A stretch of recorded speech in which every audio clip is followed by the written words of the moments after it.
It's top of the table clash time as it's us against Chelsea. We're almost at the halfway point of the season. We're still top of the league, and if we beat them, we start to open a bit of a gap. Plus, I've agreed some ridiculous asking prices with some of our want-away players, like properly ridiculous prices.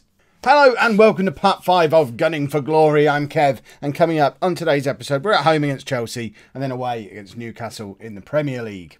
Since you were last with me, something terrible has happened. The run of green has ended. I mean, initially, a bit of red in the EFL Cup, we're not that bothered about that. But then we got some yellow in the Premier League away against Stoke. So that long run of green that we were on is now at an end. We're still on a long unbeaten run. We're like 13 games unbeaten, and we've got the 2 best players in the Premier League. So it's not all bad, but I think we've got a defeat due, and I've got a horrible feeling it's going to come today against Chelsea. But we'll get to that in a second, because the other thing that I've been up to is agreeing some asking prices with a couple of our players. Danny Welbeck is one who agreed. He agreed to an asking price of £53 million. He thinks that's a reasonable asking price. Danny, I agree. If they offer £53 million for you, toodle pip. Who was the other one who he agreed a price with? Was it Giroud? No, he's the one who refused to agree a price. Could have been Bellerin. No. I forget who else it was now. Iwobi. No. Who wants away? I forget. Oh, Jack Wilshere was the other one, which was utterly ridiculous. Now, where's Jack Wilshere? Where is Jack Wilshere? Obviously, way down here in my reserves. He agreed an asking price of £36 million. And again, if Man City offer £36 million for you, Jack, I will try not to giggle too much as I accept the offer, because that would be amazing. But this is the team that we're going to be playing today against Chelsea. It is as close to full strength as we can get in light of the fact that both of our normal left-backs are unavailable. Monreal's injured. Kolasinac, which I think people have been trying to teach me how to say it. That's probably still wrong. But he's suspended. I don't know who Mark Bowler is, or Talaji Bowler, or none of them are familiar to me, really. I've heard of Carl Jenkinson, but he's on loan and not very good. So Coquelin is going to play at left back for us today against Chelsea. This is why it's going to end badly for us. The rest of the team, we've got Cech in goal, a back four of Bellerin, Mustafi, Koscielny, and the aforementioned Coquelin. Cazorla and Xhaka, I need to sell him because I can't say his name, are in midfield, with Sanchez, Ozil and Lamar in behind Welbeck. There's been a lot of call for dropping Ozil and bringing Asensio into that 3. I'm not feeling it. I think Ozil's very important to the way we play. And in fact, if you look at his form in recent games, although he's not up there with everybody else over the course of the season so far, in these last 5 games, he's actually been our form attacking midfield player. So that's why he stays in the team. We still haven't found a way to shoehorn Asensio into this side. He might end up getting into the team as a central midfielder before too long, but we're massively bloated as a squad in central midfield. We've got Cazorla, Coquelin, Xhaka, Wilshere, Ramsey. There's probably more. We only need 4. We've got 2 slots, 2 for each position. We need 4 players in there, and we've got at least 6 who are Premier League quality central midfield players. So that's certainly an area we can trim the squad, and certainly if we can get anywhere near that £36 million asking price for Jack Wilshere from Man City, we'll be very happy. I mean, he's played like 3 games all year. I will bite their arm off. Right, Cazorla. I mean, he's another one who we could probably move on because he's getting on a little bit. But no one was interested in him. Sanchez is brilliantly there, tucks it back to Ozil. That's why we're not going to drop Mesut Ozil. And all credit goes to Alexis Sanchez there, because this was an excellent piece of play. He just used his pace to fly past his man, brilliantly kept it in. It looked like he kept it in and then ran way off the pitch. We'll see on the 3D replay. But somehow managed to get back there before anyone else did and just lay it in perfectly to Ozil. It probably looks completely different in 3D, but there's Ozil, there's a burst of pace, there's him running off the pitch, and there's the perfect ball to Ozil. That's exactly how it happened. To be fair, it was behind Ozil. He still had stuff to do, But he did those stuffs, and we're 1-0 up. And now Bellerin crosses to Xhaka, and he can't quite get there. Alexis is in! And Alexis Sanchez is a big game player, I've decided. He kind of... You don't even really notice he's in the squad for the nothing games. But when we have a big game against a big team and you lot are watching, Sanchez turns up. And that is a pretty close to perfect header.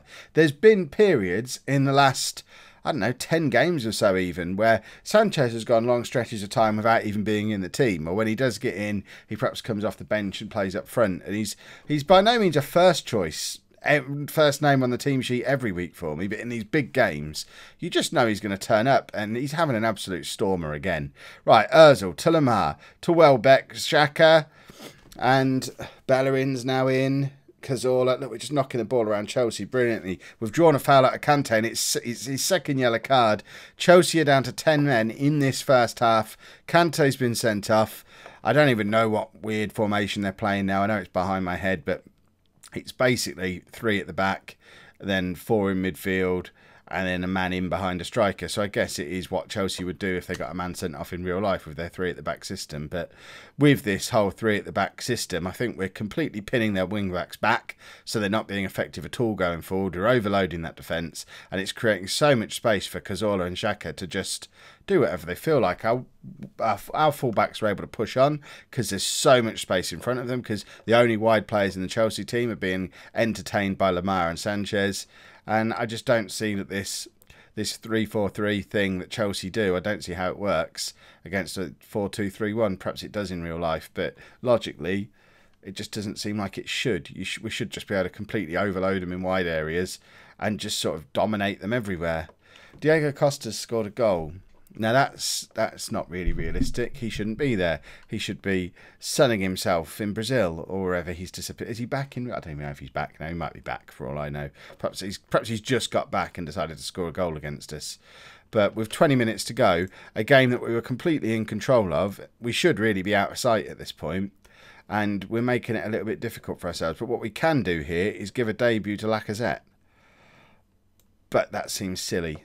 If we were 3-0 up, we might bring Lacazette on. But as it is, we'll bring on Giroud because we know what we're getting with Giroud. Goodness me, have I changed my tune with him. Bellerin scores, and it's 3-1. Now would be the time to bring on Lacazette. But we've already brought on Giroud at this point. So Lacazette has to wait a little bit longer to make his debut. We might even start him in the next game. We need to get some games into him. But that's a lovely finish from our right back. I don't even know why he's in that position. It was a little bit of a knock to Lamar. I don't know if you noticed. That's why we've brought Asensio on. I hope it's nothing serious for Lamar because he has been our player of the season so far. He's been absolutely superb. And it would trouble me greatly if he's got a proper injury. That's why we've taken him off as a precaution. He's not like proper injured, but he's got one of those little niggly injuries that we need to make sure doesn't get any worse. And for such an important player, I know we've got a ready-made replacement in the shape of Asensio, but as we approach the transfer window, there's every chance that we're going to let a midfielder go, and we can't. It might have to change our plans slightly if Lamar's going to be out for like 2 months or something like that. But Giroud's in behind now. Can he make it 4? Courtois makes a save, but it doesn't really matter anyway. We're opening up a 5-point lead at the top of the league here, which is that's pretty decent for this stage of the season. 16 games in to be 5 points clear. I would have taken that if you'd have offered it to me at the start of the year. A little bit of cliche bingo there for you. The important thing is we limited Chelsea to just 1 shot on target in that game, and Lamar's only going to be out for a couple of days, so that's fine too. Let's go play Newcastle. So, a couple of changes for the Newcastle game. Coquelin moves back into midfield with Kolasinac now not suspended anymore. And we also shuffle the midfield 3-3 slightly with Iwobi coming in for Lamar, who picked up that knock in the last game. He's passed a fitness test. He can play an hour. I don't really see any reason why we put him through an hour. Other than that, we are unchanged from a team that very effectively got rid of Chelsea in the last game. Newcastle are 12th. We should be able to sort them out. What I would like to do is build up like a 2 or 3 goal lead fairly early so that we can get Lacazette on in the second half and play him fairly risk-free, because not only is he coming back from a long-term injury, we've not seen him play at all yet. He's not played a minute of football for us since arriving. It's nearly the January transfer window. We need to work out if he's any good. According to the coach reports, he's only the 3rd best striker at the club behind both Welbeck and Giroud. So you know, it's for us to be confident selling Welbeck, if the bid comes in from Man City that we're hoping comes in, we need to know that Lacazette's going to be in a position to slot straight into that position. So we ideally need to get some games into him before the transfer window opens, but at the same time we can't risk him when we don't know if he's going to be any good, and it could rock our excellent form so far. Alexis is in again, because you lot are watching. It's only his 6th goal of the season. I think he scored all of them in front of you. He just likes to show off for you lot. I think he thinks you lot are the Man City scouts, so when you turn up he'll put on a show because he wants his big money move. That was a cracking goal from Newcastle. It's back to 1-1, and goodness me, was that a good strike. Let's have a look at it on the 3D. So he just picks it up, back to goal. A cheeky little turn, and absolutely thumps it from, I mean, that must be close to 30 yards into that bottom corner. That's a finish and a half. And we've got a little bit of work to do. This isn't the get a 2 or 3 goal early lead that we were hoping for. This is, we might be going into half-time level or behind, because Newcastle are playing much better than expected and have actually had more shots than us. They're level with us for possession, clear-cut chances. They're doing pretty well, and we need to up our game a little bit. We're missing Thomas Lemar. Right, Iwobi. Can't see, that's exactly where we're missing Lemar, because Lemar wouldn't give the ball away there. Well, Iwobi did, and it's led to a clear-cut chance for Newcastle, all because Iwobi sort of faffed around with the ball, couldn't quite get hold of it, got sort of caught in his feet, and we let Newcastle break away. And if they'd have been a little bit more clinical in front of goal, we'd be 2-1 down at half-time, and starting to worry that our long unbeaten run was coming to an end. I did notice as well, Danny Welbeck has got some kind of fitness issue. He's not shown as having a knock, but his condition is plummeting rapidly. So I think with half an hour to go, that's going to be the time to introduce Lacazette for his debut. Let's pop him in there. That'll be the only change we make right now. We'll give it 10 minutes for our usual 70th minute. We've got to make the usual 70th minute substitutes, but a good half hour for Lacazette seems sensible at this point. Alexis has drawn another red card. Did he draw the red card out of Kante last game as well? Are we getting some diving going on, or is he just up in his game and being a little bit too good for the opposition at this point? Either way, we've got half an hour against 10 men, a really defensive lineup from Newcastle. They've got a flat back 6 and only 1 man up front, so it's going to take some breaking down, and Lacazette is obviously not close to match fit, but he plays in Alexis, and Alexis is finally coming into some form. It's his 2nd goal of the game, his 8th of the season, his 3rd of the episode, because he's showing off for you lot. And I mean, it's an assist for Lacazette. He's been on the pitch 5 minutes, lays it on a plate for Alexis. He still had a little bit of work to do, but hit it with so much power that Darlow was pretty powerless to stop it. And let's have a look. What other changes can we make? Ozil's going to come off. And why haven't I got Asensio on the bench? Oh, what a silly bear. Right, we'll bring Lemar on then, I guess. It seems silly bringing him on, but at the same time, we really missed him today. So it would have been the perfect opportunity to bring Asensio on. That's me being a moron.